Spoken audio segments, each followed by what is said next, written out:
মেয়ে স্বামীকে ছাড়া কতদিন একা একা থাকতে পারে? ইসলাম একটা সুন্দর সমাধান দিয়েছে, এই জটিল একটা মাসআলার সুন্দর সমাধান দিয়েছে। এই সুন্দর সমাধান দেখে এখন আধুনিক মানুষেরা তারা তো পাগল হয়ে যাচ্ছে। ইসলাম এই সমাধান 1450 বছর আগে দিল কেমন করে? একটা মেয়ে, বিবাহিত মেয়ে স্বামীকে ছাড়া কতদিন একা একা থাকতে পারে? হযরত ওমর ফারুক রাদিয়াল্লাহু তাআলা আনহুর জামানে একটা চমৎকার ঘটনা ঘটে গেছে। ওমর ফারুক রাদিয়াল্লাহু তাআলা আনহু রাষ্ট্রীয় কার্য পরিচালনা করে রাত্রিবেলায় তিনি জনগণের খোঁজ খবর নিতেন, মানুষরা কি অবস্থার মধ্যে আছে। হঠাৎ তিনি যাচ্ছেন, যাইতে যাইতে গিয়ে দেখে যে একটা যুবতী কন্যার মেয়ের কণ্ঠে একটা গানের আওয়াজ, অশ্লীল গানের আওয়াজ ভেসে আসতেছে।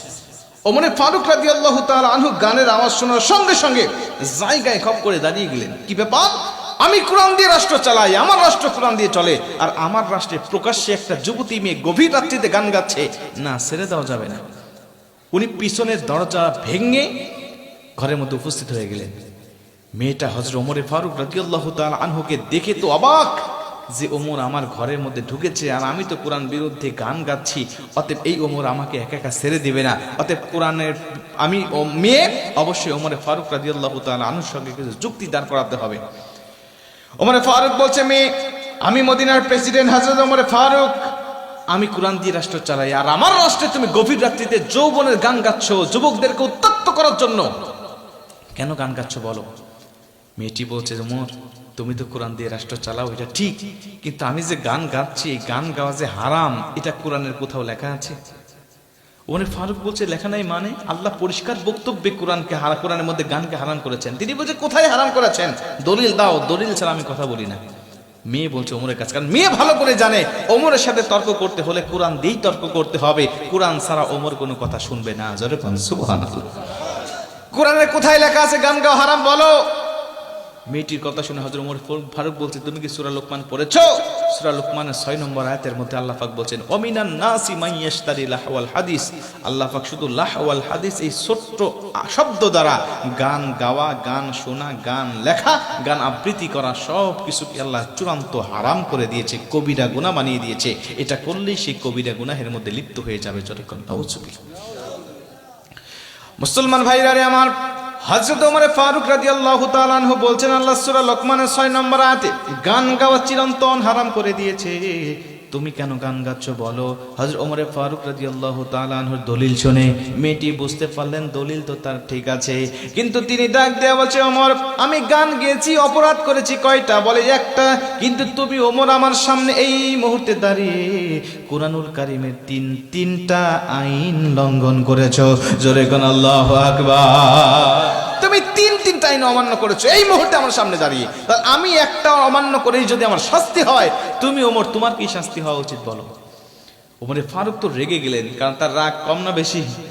উনি বলছেন, মেয়ে তুমি জানো না আমি কে? আমি তো সেই ওমর যে ওমর নবীকে হত্যা করার জন্য রওনা হয়েছিলাম খোলা তলোয়ার নিয়ে।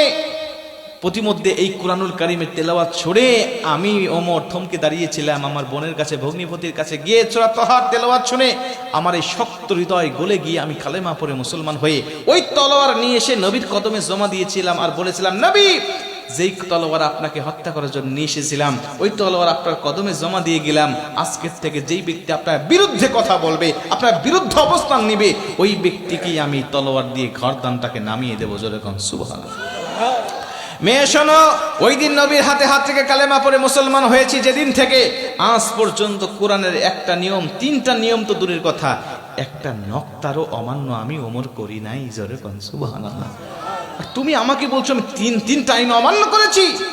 মেয়েটি বলছে, ওমর বেশি ঝাড়ি আমার উপরে দিও না, কারণ আমি মেয়ে, সাধারণ মেয়ে নয়, আমি মেয়ে 30 পারা কোরআনের হাফেজা। জোরে কোন সুবহানাল্লাহ। তুমি 30 পারা কোরআনের হাফেজা, তুমি কেন গান গাচ্ছ? মেয়েটিকে বলছে, তুমি গান গাচ্ছ কেন? তিনি বলছে, তুমি আমার কাছে এসে 3টা আইন অমান্য করেছো কেন? তিনি বলছে, কোন 3টা আইন? তিনি তেলাওয়াত করে শুনিয়ে দিলেন সূরা নূরের 27 নম্বর আয়াত, ইয়া আইয়ুহাল্লাযীনা আমানু লা তাদখুলু বুয়ুতান গায়রা বুয়ুতিকুম হাত্তা তাস্তানিসু ওয়া তুসাল্লিমু আলা আহলিহা। জোরে কোন আল্লাহু আকবার। আল্লাহ বলছেন, তোমরা নিজের ঘর ব্যতীত অন্য কোনো ঘরে প্রবেশ করো না। ইয়া আইয়ুহাল্লাযীনা আমানু লা তাদখুলু, তোমরা কখনোই প্রবেশ করবে না নিজের ঘর ছাড়া অন্য কোনো ঘরে। 1 নম্বর, তোমার ঘর এটা নয়, এটা আমার ঘর, তুমি কেন প্রবেশ করেছো? 2 নম্বরে, যদি প্রবেশ করতে হয় অত সাল্লিমু আলা আহলিহা, তোমরা সালাম প্রদান করে তারপরে ঘরের মধ্যে প্রবেশ করবে। তুমি তো সালাম দাও নাই, এরপরে তুমি অনুমতিও আমার কাছ থেকে চাও নাই, তাহলে তুমি আমার কাছ থেকে অপরাধ করেছো তিনটা। আরেকটা অপরাধ তুমি আমাকে করেছো ঘরের সামনে দিয়ে প্রবেশ না করে পিছনের দরজা ভেঙে। সূরা বাকারার মধ্যে আল্লাহ বলছে তোমরা ঘরের পিছন দিয়ে প্রবেশ করো না, তুমি আমার ঘরের পিছন দিয়ে প্রবেশ করেছো। তার মানে তুমি কোরআনের তিনটা আইন অমান্য করেছো। এখন বলো তোমার কি শাস্তি হওয়া উচিত? সুবহানাল্লাহ। মেয়েটি বলছেন ওমরে ফারুক, এখন বলো কি শাস্তি তোমার হবে? ওমরে ফারুক রাদিয়াল্লাহু তাআলা আনহু বলছে তোমার দলিল ঠিক আছে, তবে এই তিনটা নিয়ম অমান্য করার জন্য আমার আল্লাহ আমাকে স্পেশাল সুপ্রিম পাওয়ার দিয়ে দিয়েছে। সুবহানাল্লাহ। মেয়েটি বলছে ওমর, আমি মেয়ে 30 পারা কোরআনের হাফেজা, তুমি যেমন কোরআন দিয়ে রাষ্ট্র চালাবো, আমিও কিন্তু কোরআন সিনায় ধারণ করেছি।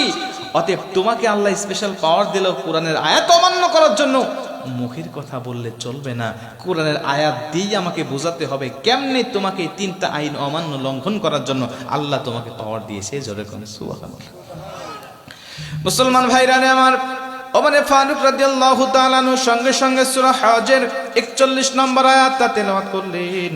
41 নম্বর আয়াত তেলাওয়াত করে তিনি শুনিয়ে দিলেন আল্লাযীনা ইম্মাক্কান্নাহুম ফিল আরদি আকামুস সালাত ওয়া আতাবুজ যাকাত ওয়া আমারু বিল মা'রুফি ওয়া নাহাউ আনিল মুনকার ওয়ালিল্লাহি আকিবাতুল উমুর। রে পৃথিবীর মানুষেরা, আমি আল্লাহ পাকের বক্তব্য হলো, ওমর বলছেন মেয়ে শোনো, আল্লাহ পাকের বক্তব্য হলো যারা দুনিয়ার ক্ষমতার দায়িত্বে বসবে, যারা সরকার হবে, যারা প্রেসিডেন্ট হবে, যারা দেশ পরিচালনা করবে, আল্লাহ পাক তাদেরকে স্পেশাল 4টা ক্ষমতা দিয়ে পাঠিয়েছেন, 4টা দায়িত্ব দিয়ে পাঠিয়েছেন। 1 নম্বরে আল্লাহ পাক বলছে আমার মনোনীত সরকার যখন কোনো দেশের গদিতে বসে যাবে, কোনো দেশ পরিচালনা করবে, আমার সরকার তখন সঙ্গে সঙ্গে 1ম নম্বর কাজ করবে আল্লাযীনা ইম্মাক্কান্নাহুম ফিল আরদি আকামুস সালাত, সে নামাজ কায়েম করবে, ওয়া আতাবুজ যাকাত, সে যাকাত ভিত্তিক অর্থ ব্যবস্থা কায়েম করবে, ওয়া আমারু বিল মারুফ, এবং ভালো ভালো কাজের আঞ্জাম দিবে। 2 নম্বরে ওয়া নাহাউ আনিল মুনকার, সমাজের মধ্যে যত গান বাজনা নাটক অশ্লীল খারাপ কাজগুলো রয়েছে এগুলো সে সমাজ থেকে উঠে দিবে।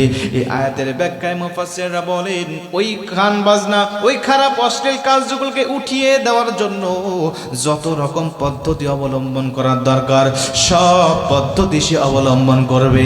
জোরে কোন সুবহানাল্লাহ। আমি তুমি গান গাচ্ছ, নিঃসন্দেহে এটা অশ্লীল, নিঃসন্দেহে এটা খারাপ। অতএব আমি যেহেতু মদিনার প্রেসিডেন্ট, মদিনার খলিফা, অতএব তোমার গান বন্ধ করার জন্য আমি পিছনের দরজা দিয়ে প্রবেশ করেছি। কেন জানো? হয়তোবা তোমাকে ডাকলে তুমি গান বন্ধ করে দিয়ে পিছনের দরজা দিয়ে ভেগে যেতে, তোমাকে ধরতে পারতাম না, তোমাকে শাস্তি দিতে পারতাম না, এজন্য আমি প্রবেশ করেছি, তোমার সামনে দাঁড়িয়েছি। কেন তুমি গান গেয়েছো এর উপযুক্ত জবাব নেওয়ার জন্য এসেছি। জোরে কোন সুবহানাল্লাহ। আল্লাহু আকবার বলেন। মদিনার মেয়েটি ডাক দিয়ে বলছেন ওমর তোমার দলিল ঠিক আছে, তোমাকে আল্লাহ পাওয়ার দিয়েছে, যেহেতু তুমি মদিনার খলিফা, প্রেসিডেন্ট, অর্ধ পৃথিবী তুমি শাসন করো, তোমাকে আল্লাহ এই পাওয়ার দিয়েছে। সূরা নূরের সূরা হজের 41 নম্বর আয়াত দিয়ে এটা আমি বুঝতে পারলাম। কিন্তু এই পরে আমি মেয়ে বলতে চাই, আমি গান গাওয়ার জন্য মদিনার কোনো মানুষ দায়ী নয়, তুমি ওমর, তুমি প্রেসিডেন্ট নিজেই দায়ী। যখন সুবহানাল্লাহ বলেন, এইবার কি আর মেজাজ ঠিক থাকে? এতক্ষণ তো কোরআন দিয়ে বলতেছিল, এখন বলছে না কেউ দায়ী নয়, তুমি ওমর, তুমি নিজে দায়ী, তোমার জন্য আমি গান গাচ্ছি। ওমর রাদিয়াল্লাহু তাআলা আনহু আরো রেগে গেলেন, ডাক দিয়ে বলছে মেয়ে এতক্ষণ তো কোরআন দিয়ে বললে, এখন বলছো আমি নিজে দায়ী কেমনে? মেয়েটি মনটা মলিন করে ডাক দিয়ে বলেন ওমর আজকের থেকে 9 মাস পূর্বে মনে পড়ে হযরত সাদ রাদিয়াল্লাহু তাআলা আনহু নামে তোমার একজন সাহাবী, তোমার একজন সঙ্গে ছিলেন যিনি আল্লাহর নবীর সাহাবী, তুমি আজকের থেকে 9 মাস পূর্বে আমার তার সাথে বিবাহ বন্ধনে আবদ্ধ হয়েছে। তুমি সেই দিন যখন বাসর রাত ছিল, আমার স্বামী আমার কাছে আসতেছিল বাসর ঘরে, তুমি দুধ পাঠিয়ে দিলে তাকে একটা পত্র লিখে যে জিহাদের ময়দানে কমান্ডার হিসাবে তাকে যেতে হবে, তুমি তাকে পাঠিয়ে দিলে, চলে গেল সে আমার স্বামী আমার কাছ থেকে অনুমতি নিয়ে, বিবি অনুমতি দাও, কমান্ডার, এদেশের খলিফা প্রেসিডেন্ট আমাকে হুকুম করেছে কমান্ডার হিসাবে যেতে হবে, সেনাপতি হিসাবে। আমি আমার স্বামীকে বিদায় দিলাম, ভেবেছিলাম হয়তো বা চলে আসবে কিছুদিন পরে, কিন্তু আমার স্বামী যখন 6 মাস পরে আমার কাছে আসতে চাইলো, তুমি সেখান থেকে যুদ্ধের আরেকটা তুমি পরিবর্তন করে, শিডিউল পরিবর্তন করে তুমি আরেকটা যুদ্ধে পাঠিয়ে দিয়েছো। আজকে 9 মাস পার হয়ে গেছে, স্বামী আমার কাছে নেই, এজন্য স্বামীর বিরহ বেদনা সহ্য করতে না পেরে আমি আমার স্বামীর জন্য গান গাচ্ছি। সুবহানাল্লাহ। ওমর ফারুক রাদিয়াল্লাহু তাআলা আনহু যখন এমন কথা শুনেছেন এক দৌড় দিয়েছে। ওমর ফারুক এক দৌড় দিয়ে নিজের মেয়ে হযরত হাফসা রাদিয়াল্লাহু তাআলা যিনি রাসূল সাল্লাল্লাহু আলাইহি ওয়াসাল্লামের স্ত্রী ছিলেন, তার কাছে চলে গেলেন। মা, আমি তোমার বাবা ওমর, আমি তোমাকে একটা কথা বলতে চাই, তুমি বলো একটা মেয়ে স্বামীকে ছাড়া কতদিন থাকতে পারে? বাবার মুখে এমন কথা শুনে মেয়ে একটু লজ্জা পেলেন। হাফসা রাদিয়াল্লাহু তাআলা আনহা লজ্জা পেলেন, ডাক দিয়ে বলছেন, বাবা এমন প্রশ্ন কেন করছেন? ওমর ফারুক চোখের পানি ছেড়ে দিয়ে বলে, মা, সময় নেই প্রশ্ন করার জন্য, তুমি বলো কতক্ষণ থাকতে পারে, কারণ এটা তুমি নবীর স্ত্রী, তুমি ভালো জানবে, তোমার মতো শরীয়তের সমাধান অন্য কোনো মেয়ে দিতে পারবে না, তুমি বলো কতদিন থাকতে পারে, আমার জরুরি প্রয়োজন, আমি আমার কিয়ামতের ময়দানে আল্লাহ পাক আমাকে আসামির খাট করাতে দাঁড়াতে পারে, জরুরি এটাকে সমাধান করতে হবে, বলো কতদিন থাকতে পারে? মেয়েটি বলছে, বাবা অতিরিক্ত একটা স্ত্রী স্বামীকে ছাড়া 4 মাস আলাদা থাকতে পারে, 4 মাস পরে যদি একটা স্ত্রী থাকতে চায় তার খুব কষ্ট হবে। ওমর ফারুক এক দৌড় দিয়েছে, যাওয়ার পরে ওই কমান্ডারের বরাবর তিনি দরখাস্ত লিখলেন, সাদ কোথায় আছে তাকে বাসায় পাঠিয়ে দাও। আর ওখান থেকে তিনি নিয়ম করে দিলেন, কোন কমান্ডার, কোন সৈনিক স্ত্রীকে ছাড়া অন্তত 4 মাস অন্তর অন্তর তাকে ছুটি দিতে হবে। ওই ধারাবাহিকতা আজও আমাদের বাংলার জমিন সহ পৃথিবীর বিভিন্ন দেশে আজও বহাল তবিয়তে আছে। জোরে কান সুবহানাল্লাহ। ইসলামের নিয়মগুলো কত সুন্দর দেখেন। আজকে আমরা অনেক মানুষ একবারে দেখা যাচ্ছে বিদেশে যাচ্ছে, 20 বছর 25 বছর পর্যন্ত বিদেশে তারা কাটাচ্ছে। এদিকে স্ত্রী কোথায় কি করতেছে, কোথায় পরকীয়া করতেছে, কোথায় কার হাত ধরে ভেগে চলে যাচ্ছে, এদিকে তার কোনো খোঁজ খবর নাই। বিদেশ যাওয়া খারাপ কিছু নয়, অবশ্যই বিদেশে যাবেন, কারণ বিদেশিরা এদেশের জন্য যত রেমিটেন্স পাঠায়, তারা তো রেমিটেন্স যোদ্ধা, তাদের জন্য আমাদের অনেক দোয়া। কিন্তু তাদের জন্য বিদেশ করার মতো তো ইসলাম ফর্মুলা দিয়েছে, বিদেশ করবেন, বিয়ের আগে করেন, বিয়ের পরে করতে চান তাও সমস্যা নাই, আপনি অন্তত 6 মাস অন্তর অন্তর একবার আসেন, তাও যদি না পারেন এই বিয়ের পরে স্ত্রীকে নিয়ে যান। কয়েকটা ফর্মুলা ইসলাম আপনাকে দিয়েছে, যে কোনো একটা ফর্মুলা মেনে মানেন, দেখবেন যে আল্লাহ দুনিয়াতেও আপনাকে সুখময় শান্তিময় জীবন দিবে। ইসলাম পরিপূর্ণ মানার কারণে আল্লাহ পরকালেও আপনাকে শান্তি দিবে। কথা বলেন ঠিক কিনা?